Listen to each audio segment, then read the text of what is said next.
Farmall 300. Just has well, it's equipped to the 3.8. Well, it seems like when they have wide front end. It's harder to turn over if you're in the field. Well, it's a little safety margin with a wide front end. Right. You got 4 points on the ground rather than 3. There goes a garden tractor. He's got the plow on it with the scooters. Good garden tractor. That's what it was made for.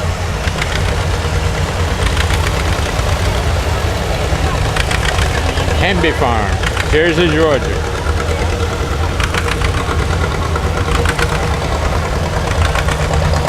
Nothing like a gutted muffler. Now he did a good job putting that Oliver together. You know, they don't have an Oliver model now. It's all part of White and then some of the other manufacturers now. Striplin's General Store.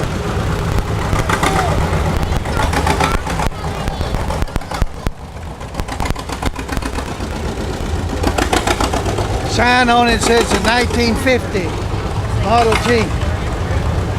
Yeah, what's all of this? That's a corn snapper. One snapper. Set up on the Ford with a tricycle front wheels. Those are two rows of corn, and it snaps the ears off, runs them up, and puts them in a trailer. Does it shuck them? Beg your pardon? Does it shuck them? Shuck No, the corn? no. No, Okay. it just breaks them off. Now this one's a little different. Before the styling came along, it's John Deere butt head, but it's still a 2-cylinder tractor run by a magneto. Mostly a drawbar tractor. Does have a PTO, but he has it. Boy, it has it running exceptionally well. General purpose. All but came along in the early to mid to late 30s. About 39, 40 models, they were all pretty well styled. That's an old one. Yep. Runs well. Has a drawbar and a PTO. You notice that it has the word John Deere on the axle castings on the back. I must say, this is John Deere country. Yes, it is, and this is an H model here. That's the first one I've seen in the parade is the H. That's smaller than the B model, which you see there.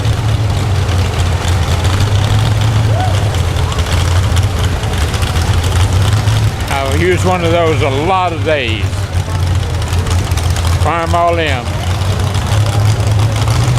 What in the world's that making so much noise?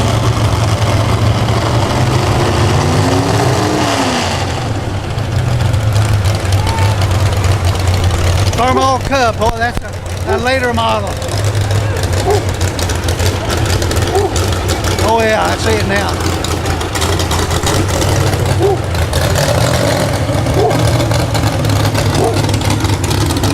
That one has a 6-cylinder engine in it.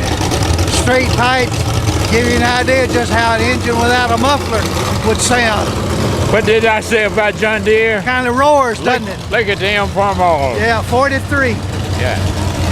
You know, during the war, they let a lot of the tractor manufacturers manufacture a few tractors simply because everybody had to eat. And that was one of the best ways to have a garden, was to have the tractors available for the cultivation of the garden.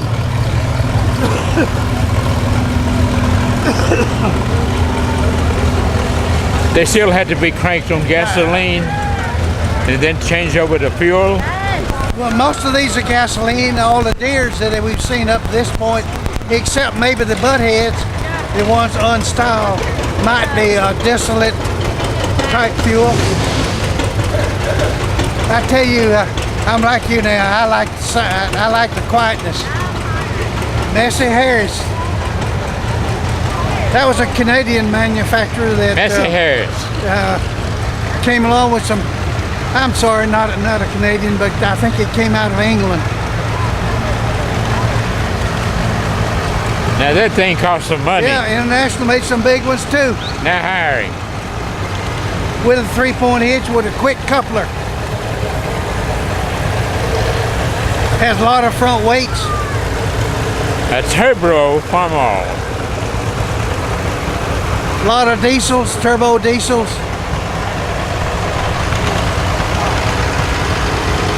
All running well.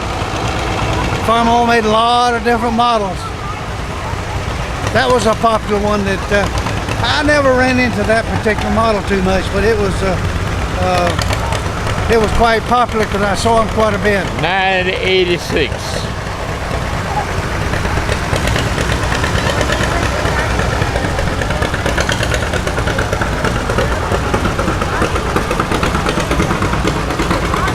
That was equipped with a buddy seat so he can take his significant other along with him.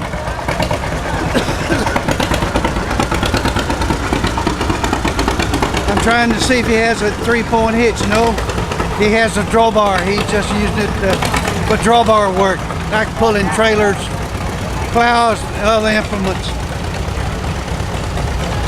Very popular for mowing highways, low center of gravity, good clearance.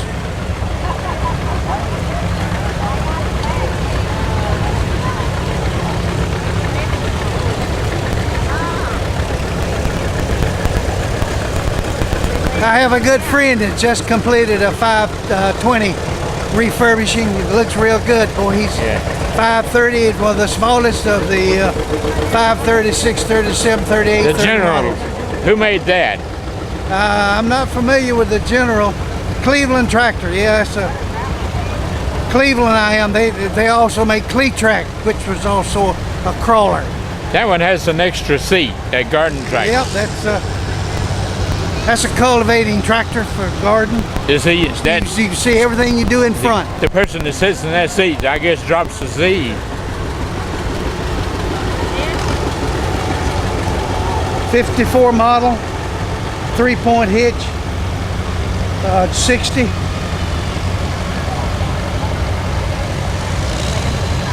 Oliver row crop, they call it, with the tricycle front end. That way you can see down and make sure you didn't plow out the road you're trying to cultivate. Case. Have we seen a case come by? I believe that's the first full case we've seen. Yes. New tires. Has a hitch on the back of it, quick hook. Farmall Cub, very popular model. 70s model, 4320. Around 130 horsepower. 3-point hitch. That's a perfect combination of the John Deere tractor That's with the a blonde. first 3020 we've seen. 3020 goes back to the 70s, early 70s. Inline engine, 4-cylinder too. Smoking. 4020 is a 6-cylinder engine. Runs around 90 to 110 horsepower. 3-point hitch, tricycle front end. But you could also get it with a wide front end if you want it. Mini mow, little different, but still one that I saw quite often as I worked for John Deere. That one has a 3-point hitch. I'm just wondering if it's an added model, which I think it is. I hear a John Deere pop-in tractor. Yeah. Has straight pike on it, right?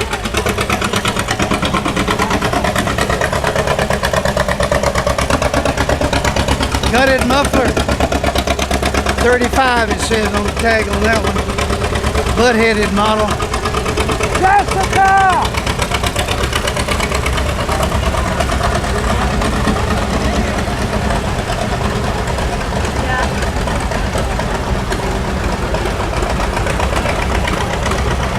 And they're still coming. Yeah, still coming. That's I believe is a John Deere A. Let me add looks this. like it. Let me add this on. I believe this is the biggest crowd that they've had in Bostwick, Georgia for the tractor I tell parade. you, it's the largest tractor amount of tractors I've seen. Quite a few farm all, but I still believe that there's a few more John Deere's A models, B's, inline engine models than the farm alls. Are they cheaper than any other brand? No, I don't think they're any cheaper. It's just that they might be more available. We're talking about farm all, farm tractors. I'm surprised that we don't see more different brands of tractors like Kubota. Well, Kubota doesn't go back to in the U.S. at least, doesn't go back to the 20s and 30s and 40s and 50s. Okay, that's the reason. It came by after the war, 60s and 70s. Had a Kubota dealership over in Mansfield. Now this is a 40 wide front end, high crop, diesel, 58 model with a pony start. Now the 730 is a direct electric start, both high crops, both with 3-point hitches, 630 inline engine. That's out of the ordinary. People in a manure spreader. Yes, the only thing John Deere doesn't stand behind. And they're in it. Nancy Harris, Nancy Ferguson, after they got together. But it's all set. He has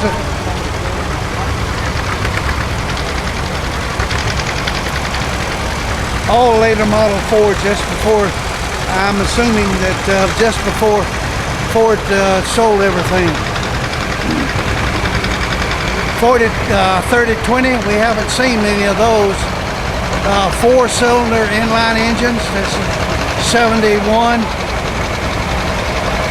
61, 62, I should say.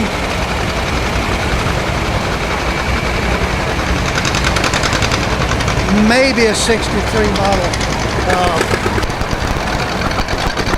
But the 60, notice the air cleaner's underneath the hood on that one. The only thing above the hood is the gutted muffler. Still has a 3-point hitch.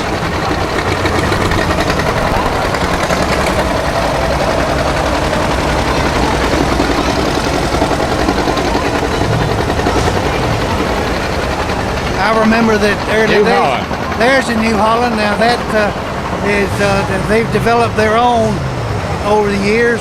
Is that a weight stricken out? That is the predecessor of the Ford line of tractors. You notice it has a full cab. Not only that, but it's air conditioned and heated, as well as a case IH. All heated. That's current model tractors. Since I retired, almost all of them now come with the heated cabs, air conditioned cabs.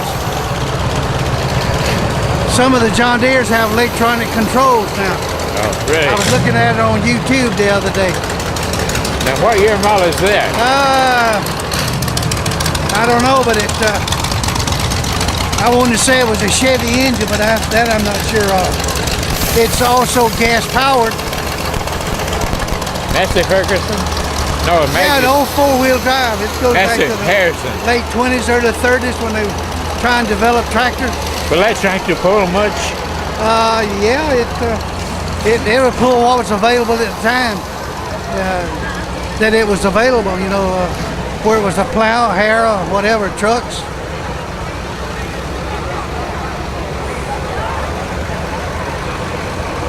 WD-45, which was Alice Chalmers' most popular model. Saw him quite a bit in the field as I demonstrated and worked with him. Worked with Deere, that is.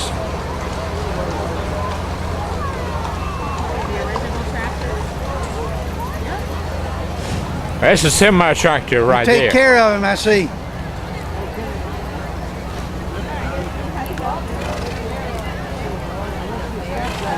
And that is the parade.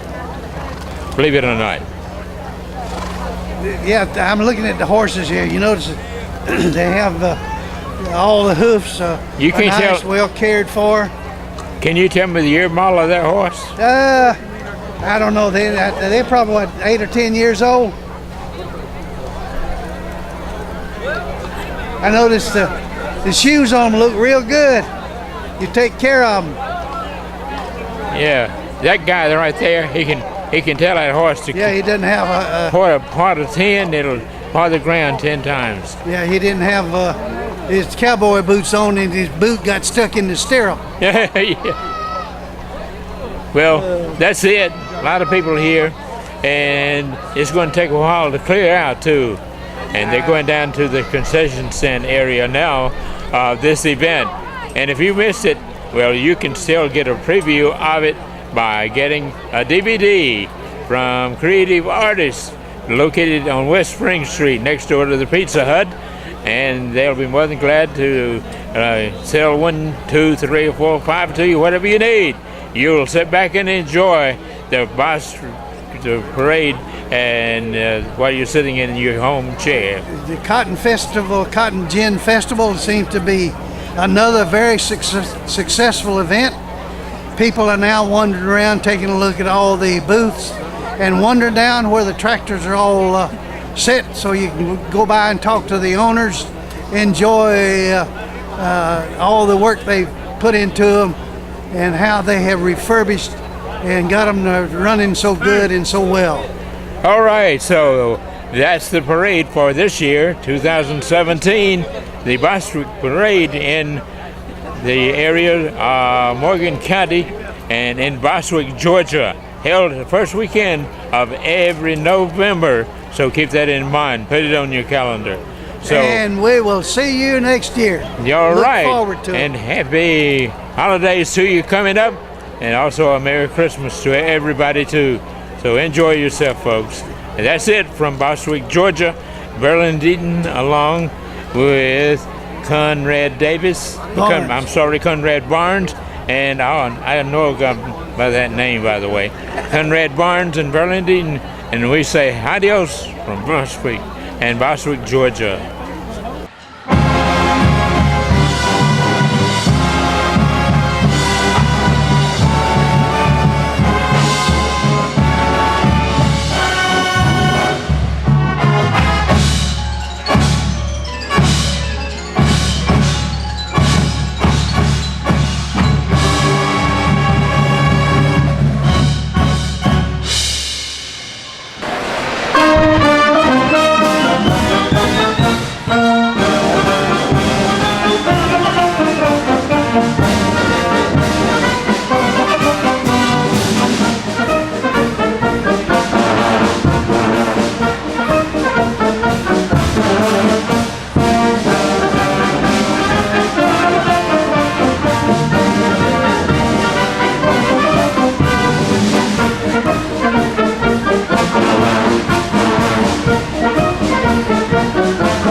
awesome is that? It is always such a privilege to be with you, and I particularly enjoy hearing those songs that were so powerful, as we've all grown with and we all are familiar with. But let me tell you today, welcome students, welcome faculty, welcome guests, and particularly welcome our veterans. It's an honor and privilege to be before you today. We appreciate your service, your dedication, your sacrifices that we all too often take for granted. I'd like to welcome you to George Walton today, and please recognize all that you do is appreciated. We will now have Stevie Lee Manning begin with prayer. Color guard, attention! Color guard, advance! Scout, salute!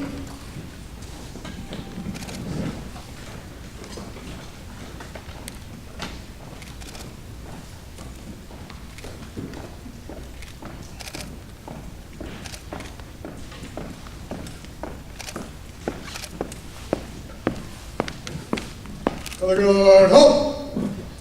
Please join me in the Pledge of Allegiance. I pledge allegiance to the flag of the United States of America and to the republic for which it stands, one nation, under God, indivisible, with liberty and justice for all. Color guard, post colors. Eddie, you may be seated.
stand for the flame of reverence.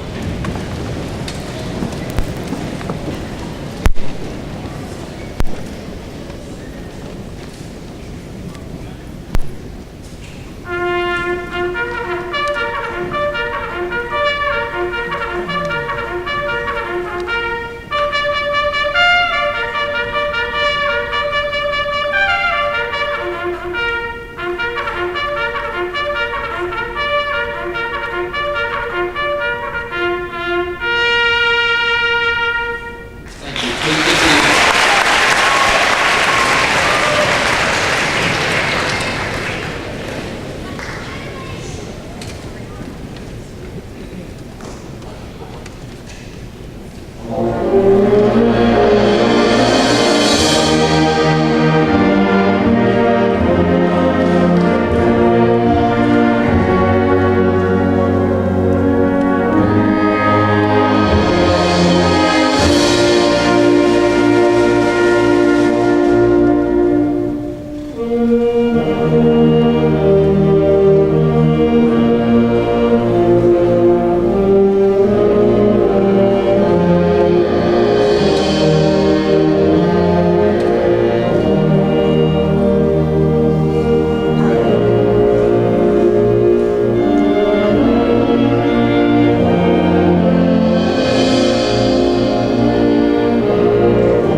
Hello, I'm Kenny Sargent with Keep Walton Beautiful in the Walton County Recycling Center. I want to thank everyone for tuning in.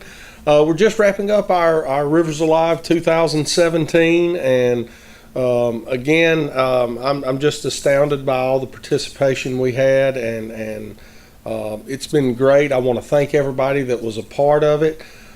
We got our reporting done and turned in. We ended up collecting just over 2,000 pounds of trash and litter off the sides of the roads in the waterways and areas adjacent to the waterways. Once again, for as long as I've been here, our most commonly found littered item was cigarette butts by quite a large amount, and then right behind it was plastic bottles and glass. The glass is kind of a new one to us. I don't know if it has anything to do with glass becoming a little harder to recycle, but I did think it opened up an opportunity for me to remind everyone that Glass does not have to be thrown away. It certainly doesn't need to be littered, but it doesn't even have to be thrown away. It can be brought to any of our convenience sites, as well as the main facility down here on Leroy Anderson Road. Bring your glass bottles and jars. Don't throw those away. We can use them here. So that's kind of what went on with Rivers Alive. We had close to 300 volunteers again this year.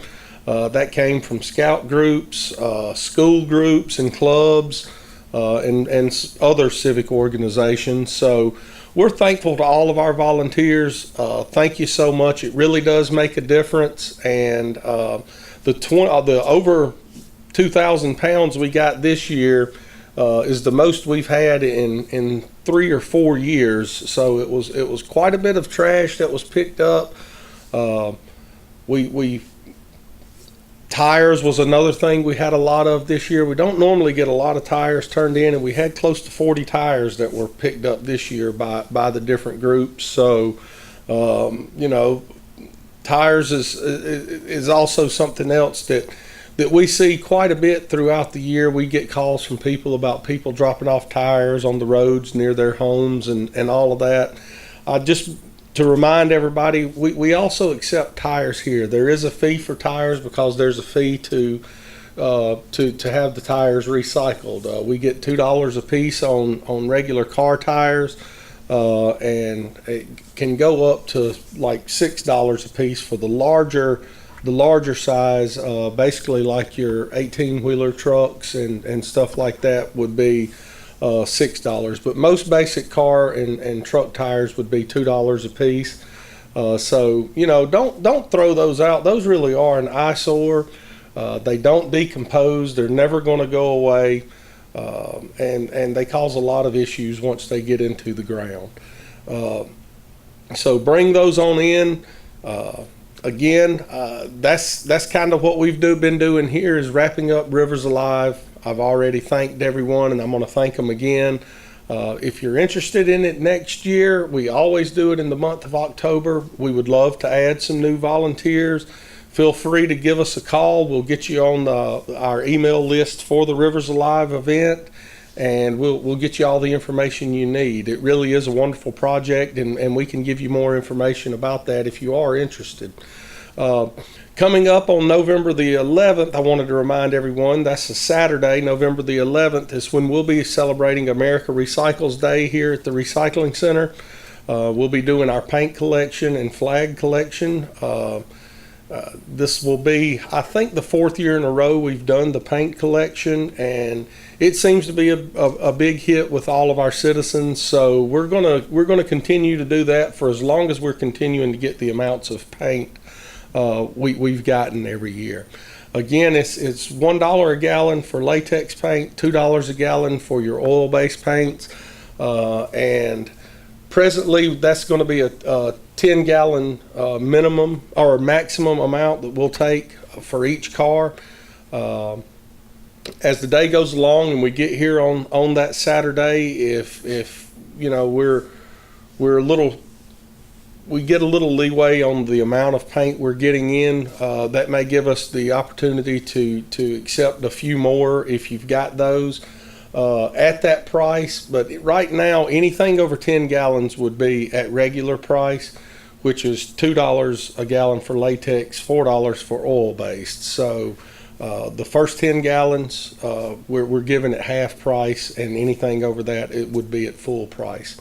We'll also be doing the flag collection again. We'll have the flag box out here. We were really surprised at how much participation we got with it when we did it for the first time back in June, and we got upwards of around 60 flags. So we're going to try that one again and try to get the word out that we do have that box here now, and we can tell you about some other locations. They have flag boxes out now, and you can make sure that those old tattered flags of yours are properly taken care of. Those will be used by our scouts at flag ceremonies, and they will make sure those are properly handled. So like I always do, and I always will do, if you've never been out here to see what we're doing, come on out and see us. Give us a call, 770-267-1421. Be happy to answer any questions, to get you started recycling, to give you some ideas on what you can do to help, give you some volunteer opportunities, anything like that. So just give us a call or come on out and see us. If you have any questions about our upcoming America Recycles Day event, please give us a call. We'll answer any questions you have, and we look forward to seeing you here.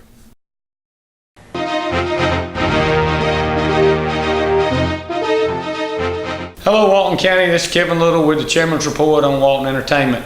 Today I'm here to introduce you to our new Public Information Officer and Webmaster for Walton County. Her name is Diane Baggett, and I'm going to let her tell you a little bit about herself and where she comes from here to Walton County. I'm Diane Baggett, and I'm excited to be here in Walton County. I'm going to be working to promote and publicize the various counties' activities and events and get the word out about all the exciting things that are happening in Walton County. I'm also going to be working on revamping the county's website to make it easier for citizens to access the information they need, as well as increasing the county's presence on social media so that citizens can connect and stay informed through a variety of different platforms. Thank you, Diane. That's a very good introduction. We're excited to have her in Walton County here to let you, the citizen, know more about what's going on in the government. We're also going to start probably early next year doing some series of events with the tax commissioner, tax assessors, letting you know a little bit about how the process works to try to make you better understand that. And I will also be bringing you some features about Hard Labor Creek and 911 Center and just different organizations and things that go on within Walton County government that you, the citizen, needs to know or need to have a little better understanding from. And Diane, you worked at Fulton County for a good number of years. You want to just tell us a little bit about your background and what you've done in the communications field? Sure. I was a public affairs officer in the Department of Communications with Fulton County government, where I worked extensively with the media and the community. And before that, I worked as the Director of Research and Assessment at the Day Foundation in Memphis and the Children's Foundation, which worked to increase children's access to the arts and education. So see, Walton County, we've got us a jewel here in Diane, and we're excited to have her on board.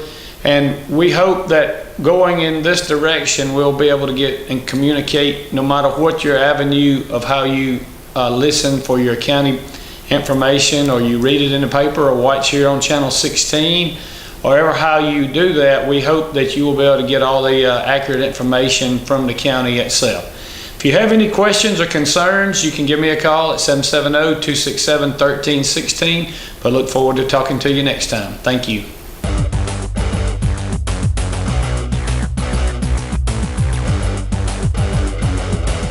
Hi, this is Jody Johnson. I'm here with the Recreation Report, and today we have Kenny Freeman, one of our coordinators in the Central Walton office in Monroe. He's located over at Felker Park.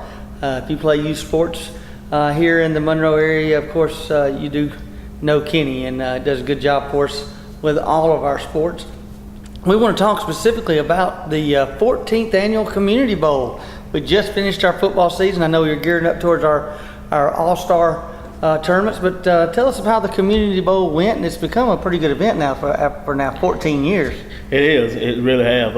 This year we had a good turnout, and it always been a good turnout for the last 4 or 5 years. This year we have a split. Usually Central would take the championship. This year we Central took 2 of the championship, and West Walton took 2. So it was great. It turned out really good. Yeah. This what the Community Bowl is then this year we allowed all of our football teams to participate. Normally we would go ahead and cut it off somewhere around 4 to 5 teams, 6 teams at the most go to the Community Bowl. This year we allowed all the teams in the county to participate. It took a little longer to play the championships.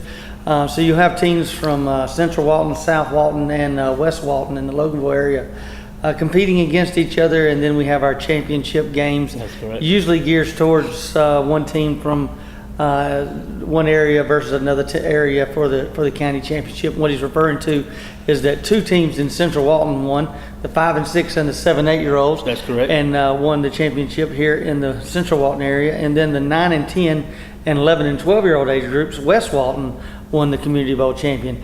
And we have a trophy that we keep up. We add the coach's name and the team name on the bottom of it and the year they won it. And then the agency, or the not the agency because we're all under Walton County, but the office in which they're located gets to keep that trophy in their particular area for the year. So it's kind of bragging rights through our coordinators of who gets the Community Bowl trophy. So we look forward to the 15th annual Community Bowl next year. We'll probably add something to it since it's our 15th year doing that. So we look forward to it, and hopefully our all-star teams will do real well in representing Walton County. I think we will. Yeah. Well, when we turn to our football season ending, of course, we've started our basketball season. We've had our evaluations and drafts. Tell us how basketball season is going, Kenny. Basketball season is off to a good start. We had a little problem running with one of our gyms. Didn't delay anything. We still off to a good start. This year we have more teams that we've been had in the last couple of years. So off to a good start. Off to a real good start. I think Central, was like 40-some team, and I think West Walton, with like 60 or 70 teams this year, and South, with probably about 10 or 15 teams. So the growth there is definitely growing. So we're off to a good start, and I think we'll have a pretty good season this year as well. Yeah, speaking of the gym, the Nowell Front Gym, which has been there for a long time. If you're in your 40s and probably even your 50s, you played basketball in that gym. Somewhere probably in the early 80s, I'm not sure exact date, but they put down a wood floor, which I have part of it in my hand as I took a little part of the gym because I wanted to keep it. But the gym ended up having a water leak and destroyed the floor, so we had to take it all up, and we're putting a version of Sport Court down, so we look forward to that. Around Thanksgiving, we'll have a brand new floor surface down in the Nowell gym to continue our basketball season, so we look forward to that as well. Speaking of, we've started our basketball season. Now we'll switch to our spring sports, which is our largest of the year. Our spring sports registration will be coming up in January. So look in your folders, from your kids' folders, your Wednesday folders, I think is what they bring home. Yes. So our registrations for track, spring baseball and softball, soccer, all of that will be coming up in January. So look forward to our spring sports registrations. We'll only do 3 registrations a year, and this will be one of them in January for the spring sports. So I appreciate you coming in, talking about our football, of course our basketball, and then now our spring sports. So we're really moving forward with all of our seasons right now. It's all kind of culminating together as we set the schedule for what we will have in the future. We'd still invite you up to the community centers. The weather's turning a little colder. It's not as convenient to go outside and exercise, so we invite you to come to one of our community centers, come to one of our senior programs, come to one of our aerobics or exercise programs. Go online at waltoncountyga.gov. It's the best place to see what kind of programs we have to offer. But it's a great place to come exercise, good, clean family environment. So we invite you to come by Felker Park on South Madison Avenue for a tour or just to see what programs we have. So again, thanks Kenny for joining me today, and until next time, remember, sportsmanship starts at home.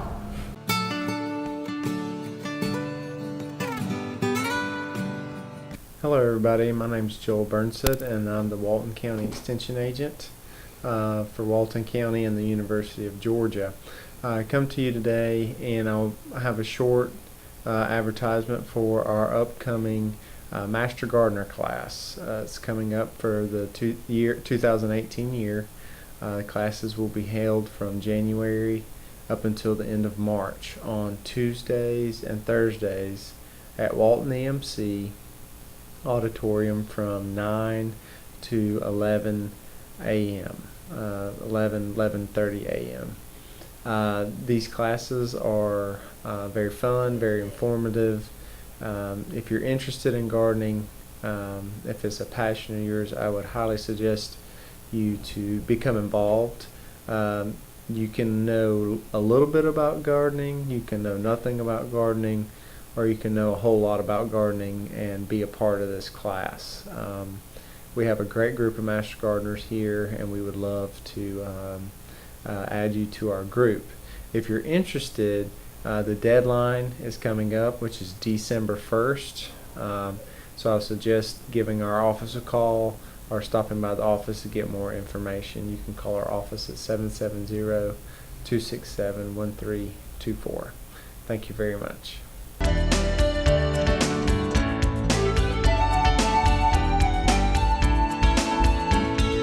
Hey, thanks a lot for tuning in. As always, we're going to show you some of the dogs and cats that are here at Walton County Animal Control. You know, we're finally winding up another year. It's kind of hard to believe, but 2017 will soon be in the books, and we're nearing that Thanksgiving time. And I just want to take a quick moment to say thanks to all the people that have supported the shelter over the last 11 months. You know, a lot of great rescues, not only here in Walton, but around Atlanta, even out of state, have come around to pick up dogs from us and give those dogs new homes. This year we even had a rescue from Canada, so some of our first international rescues. And so really thankful for all the people that come forward, rescue the animals, the people that send out emails about our shelter. Just really grateful for all the help that we received. Also the citizens that come by, the citizens of Walton County, and have brought us donations of dog food, cat food, and especially cat litter. It seems like cat litter is something we could always use. We can stockpile it because it doesn't go bad. So maybe you want to make a donation to the shelter. You can bring some cat litter by, not the scoopable kind, just the regular cheap cat litter is what works best for us. But just thankful for all the people that have supported the shelter, supported Walton County and our staff. Really want to give a word of thanks. Maybe you're thankful for something in your life. Well, you can turn that around, pay it forward, and bring a donation to the shelter of the cat litter, dog food, paper towels, maybe old towels, blankets, washcloths, things like that. We could always use them here at the shelter. So just another great year wrapping up in the books. Been able to keep that euthanasia rate much lower than we used to because of all the support that we receive from everybody in Walton County, throughout Georgia, and now internationally, people that have helped out the shelter. So happy Thanksgiving, and thank you for watching. Now we'll show you some of the dogs in need of homes here. Hey everybody, look at this handsome little puppy right here. Boy dog, about 6 months old. He's glad to be outside, but he's got a pretty pattern right here, nice little mask on his face, and makes someone a real good playmate. Come on, let's go, boy. And we got some nice white with black American Bulldog. Boy, glad to be out in the sunshine too, looking for a good home. Come on, boy, let's go. This is Roscoe. He was found on Mount Carmel Road, and he's 3 years old. He is a live mix, and he'll be ready to go Saturday. A collection of films and videotape sitting in your attic, basement, hall closet, or a box somewhere that are being lost to time? Creative artists can transfer your 8mm, Super 8mm, and 16mm films, as well as converting your VHS, CVHS, 8mm, and mini DV to DVD. Preserve your family's video history for the generations to come. Creative Artists, 1113 West Spring Street, Monroe, 770-267-7368.